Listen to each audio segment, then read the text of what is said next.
Détection, sélection U17 dames à la direction technique nationale de la FECOFA. Comme le dimanche 12 mars passé, le Centre technique national de la FECOFA a connu une animation particulière avec les deux oppositions de la sélection U17 dames des 4 districts de la capitale, sous le regard très intéressé de M.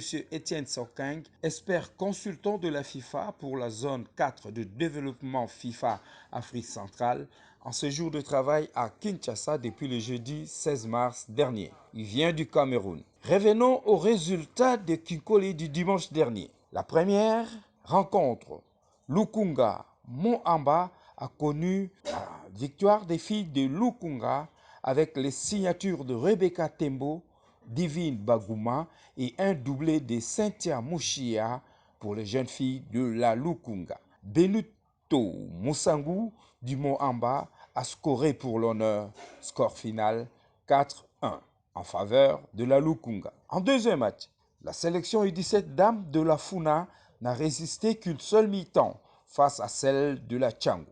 0-1 à la pause après l'ouverture du score par Anizola dès la deuxième minute du coup d'envoi. À la reprise, Anizola est revenu de nouveau à la charge pour son doublé du jour, en plus des réalisations de Agathe Pella et de Ngalula pour le 4-0 final en faveur de la Tchango, au grand bonheur de la coach Cyril Zouma de la sélection U17 Dame Tchango.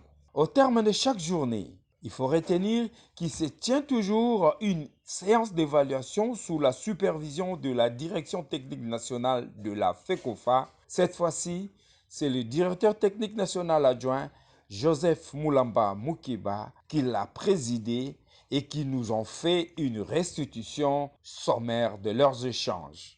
Aujourd'hui, comme deuxième journée, c'est la poursuite du travail que l'on a fait la première journée. C'est-à-dire que chaque district doit dégager les meilleurs des 22 qui se trouvent dans leur équipe présentement.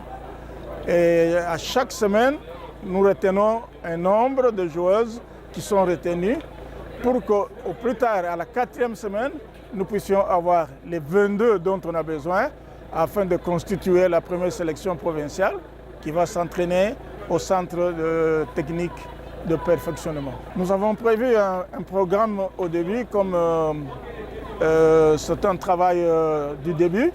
Nous avons pensé qu'il est nécessaire, surtout qu'il s'agit des élèves, que ces enfants ne puissent pas abandonner les études. Nous aurons 2 séances d'entraînement la semaine pour un match en fin de semaine, afin que à la 4e journée, comme je l'ai dit dès le début, nous puissions dégager les meilleurs des meilleurs qui vont aller au centre.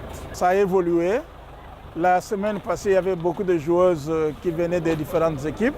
Cette semaine, on en a compté 4, ce qui signifie que les objectifs vont être bientôt atteints.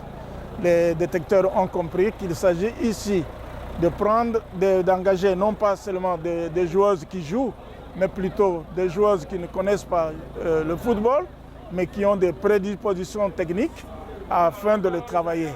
Donc à la 3e semaine, je pense que nous n'aurons aucune joueuse qui joue dans une des équipes de la place, parce que la sélection des joueuses qui jouent aura lieu à la fin du mois d'avril. Kinshasa aujourd'hui est une ville pilote. Ce qu'on a fait ici, on va le faire à Lubumbashi et on va passer à Goma pour cette année. Et les autres provinces, ça sera pour les années à venir. Point n'est besoin de rappeler que ce projet de développement technique du football à la base a été rendu possible avec l'appui logistique et matériel de la FIFA et devra être mené à bien pour que la direction technique nationale de la Fédération congolaise de football association puisse à l'avenir prétendre à un bien meilleur accompagnement de l'organe fêtier du football mondial, la FIFA. Des initiatives à soutenir.